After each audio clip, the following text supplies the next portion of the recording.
Coming up, I'm going to compare the brand new Leica Q3 43 to an original Q3, a Leica M camera, and I'll even briefly cover the Hasselblad X2D.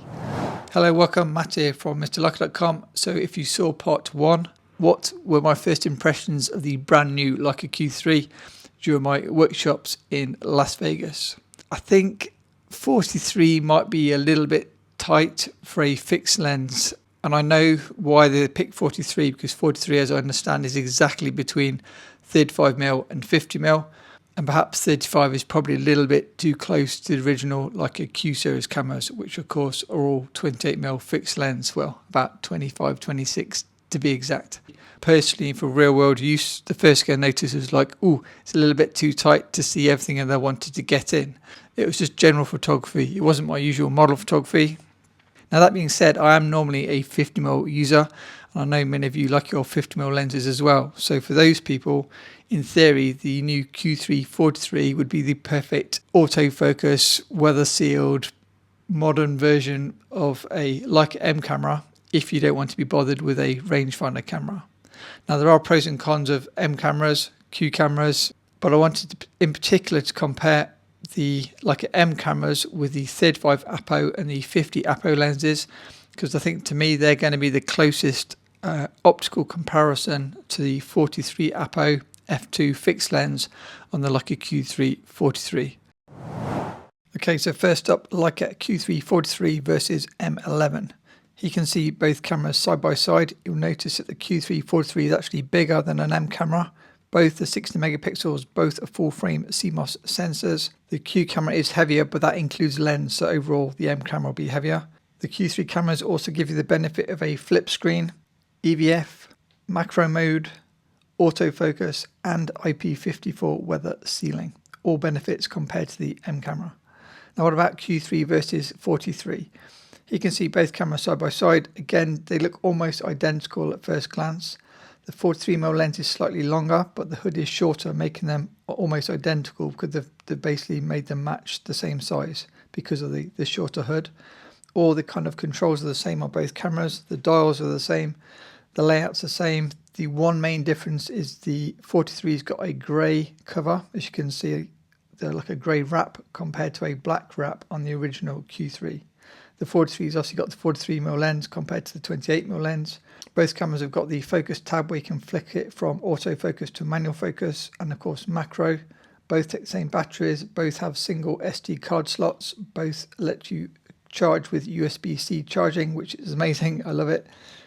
And yeah, footprint wise, they are identical, as you can see there. Now, my student was actually using his with a small rig grip, and it made it quite nice to hold in the hand. Check on Amazon, I'm sure you can find them on Amazon, and they come with this cool little key attached to the base so you can screw them on and off as needed. They can see the size difference with the grip attached compared to no grip attached. Okay, next let's cover the M Appo lenses from Leica. So you've got the 35 Appo f2, which is a special lens because it's got a 0.3 close focus ability. You have to use live view. These lenses are certainly not cheap, but they do a fantastic job. So they're probably the best you can get for 35 M mount. What about 50? So here's the 50 Appo f2, slightly older lens. Again, it has a focus tab, but this time a round built-in hood. This one only focuses to 0.7 meters, so it's not quite so special in my eyes. It actually costs more money, which I was surprised about, than the 35mm. I saw one used for about £4k in the UK, MPB. Use the MPB code on the blog, link below if you want £20 off any lens. Okay, let's do some comparison test shots. There's a lot of information here, so feel free to pause the video. You can see I've labelled each photo. All of these photos are raw, and you can see the difference between the Appo lenses on an M camera against the Q3 and the Q3 43.